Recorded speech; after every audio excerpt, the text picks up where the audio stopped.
One of the most debilitating things that impacts growth is an interruption. It's something that distracts us from the path that we were on. And the biggest interruption that's happening right now for teens as they're growing and developing and maturing is the interruption that's happening with their phone. Teens today are used to being interrupted. That's what some new research is showing. And today on the Celebrate Kids podcast, in our daily segment, Facing the Dark, Dr. Kathy looks at some new data that's coming out and gives some insight for us as people who care for kids on how we can move forward with confidence, courage, and conviction. So let's turn now to Dr. Kathy Cook. Don't be afraid of the dark. Be careful with stars. Not every light is gonna guide you, baby. Not every light is gonna guide you. So, Dr. Kathy, new research from Common Sense Media recently found that about half of 11 to 17-year-olds get at least 237 notifications on their phones every day. About 25% of them pop up during the school day, and 5% of them show up at night. In some cases, they get nearly 5,000 notifications in 24 hours. Pop-ups are almost always linked to alerts from friends on social media. Now, many are urging parents to remain non-judgmental during these conversations that they would have with their kids, to open up about how much time and attention they actually spend online with different social media apps.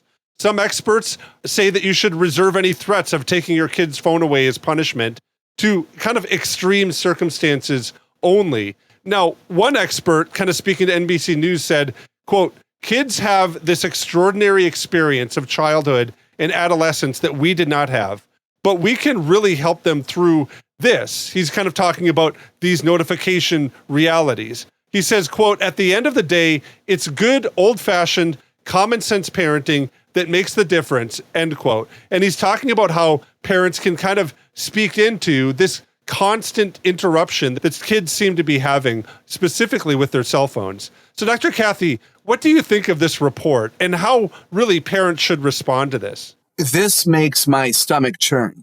This is really bad news. When children are interrupted this many times, they cannot focus. And I'm in the process of reading a brilliant book on where has attention span gone. That's not what the book is called, but why can't we focus? I mean, think about your life. If you cannot focus on your thoughts and your feelings and the people around you and the situation you're in and, fill in the blank, you're a mess. And this is messing with children's attention span and their mental health. They're thinking I'm so important, which again, they're important because God made them and Jesus died for them. It ought not be an importance attached to how popular they seem to feel in these ways. I would say to parents, you do have a right to be judgmental. This is ridiculous. I'm just going to go out on a limb here. You're the parent, and your responsibility is to raise up children to the glory of God for his good. And I believe being attached to social media to this extreme and having your phone with you all the time to get these notifications is not healthy.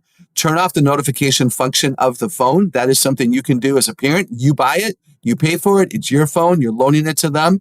If they violate the principle, you have a right to take it away. The punishment thing is interesting. You said that some experts say that we shouldn't punish children by taking away their phone unless there's an extreme circumstance.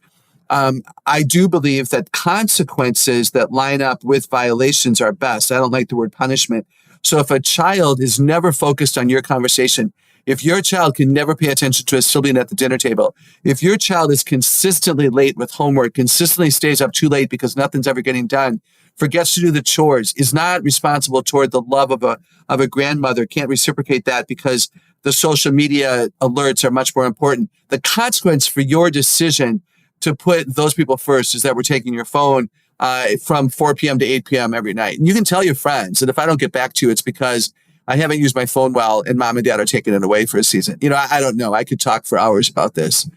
Yeah, I'd love to hear your perspective, though, on this, specifically for kids and their development. We've talked a lot about kind of developing identity and different kind of developmental stages that kids are going to go through.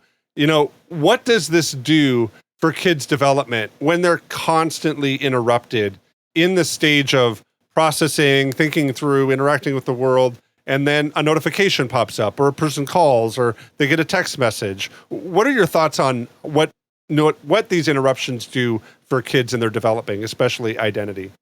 Yeah, it's a great question. Identity is, who am I? Why did God bother making me for such a time as this? Who am I? What can I be doing, in the world? And we ought to be getting our identity from God's word, and that's where our children should get their identity. So we read the word, and then we pass that on to our children when they wake up, when they go to bed, and in our conversations at the dinner table, and when we're running errands in the car.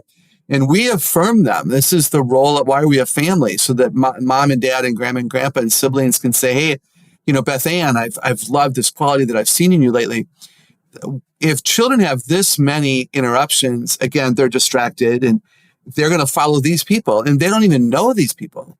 And even if they do know these people, the people don't know them at the same level as iron sharpening iron, living together, humans, if I can put it that way. So I believe that their identity will be either very narrow because they're following only musicians or only artists or only scientists, or very scattered and narrow because they're trying to be everything to everybody, which is an impossibility. My gut would be that they would deny a lot of their strengths because they compete with the social media expectation and they celebrate their negatives. And there's just so much danger here, Wayne, so much. Yeah, I think that's true. And I think oftentimes whatever the parent does is kind of the etiquette that's kind of set for the kids then, right? So we have this at the dinner table, right? There's dinner table etiquette, right? You can, put your elbows on the table, or they should not be on the table. You can speak loudly at the table, and if you're in certain families, and you can, really be encouraged to speak differently if you're in another family. There's an etiquette that really families set with this. And I think that when we look specifically at social media and even cell phones, there's an etiquette that parents set. When their phone goes off, do they immediately check it? Last night, my kids were talking to me and my phone rang, and it was somebody that I recognized. And so I was like, oh, I'm going to take this quick. And then afterwards, I went back to my son and said, I'm so sorry. We were in the middle of a conversation. I don't want to live like that, where I'm at the behest of whoever wants to talk to me in that moment. Are there ways that parents can think through this, and maybe even some reasons why they need to model this better for our kids, knowing that often we set the etiquette for how kids are going to interact with this? You stated that so well. They do become like us. Some of us say they're like wet cement. Everything makes an impression.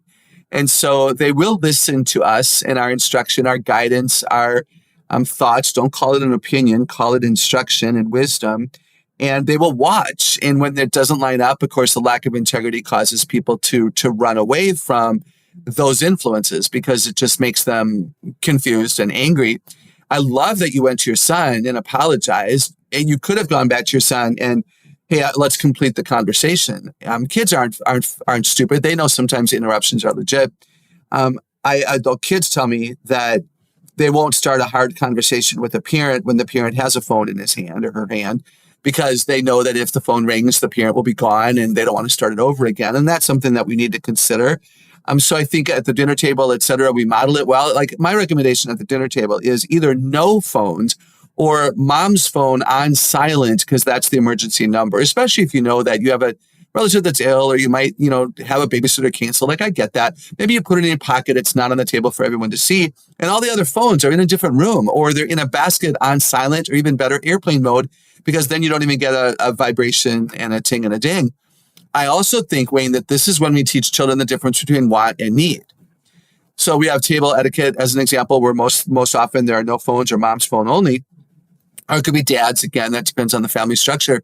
But what if you have a son who might get a sudden babysitting opportunity for the neighbor, who might have to go run an errand and doesn't want to have to take the 3 kids? That son gets to have his phone on at the dinner table so that he can be prompt to respond.